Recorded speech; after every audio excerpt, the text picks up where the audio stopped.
Pagi tadi ke senang.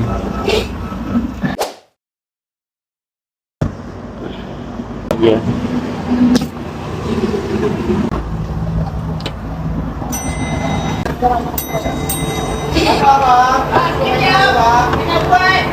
Tu nombor apa bang?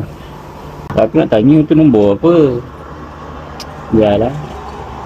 Kan dia kedai kalau lama pula. Sausage, muffin, ais Milo. Ya ais air dulu. Entah tu aku punya bukan? Oh, tu air dia berapa tu? A few moments later. Nak dah siap cerita. Pagi tadi ke senang.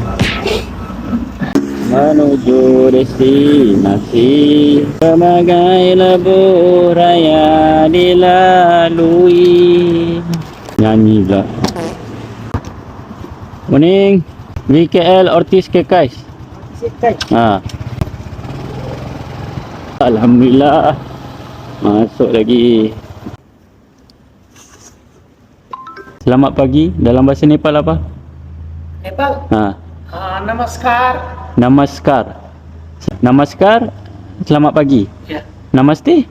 Same Same. Oh, Yes. namaste, namaskar. Yes Okey. Okay, lepas ni aku hantar order kat Namaste. Namaste. Ha.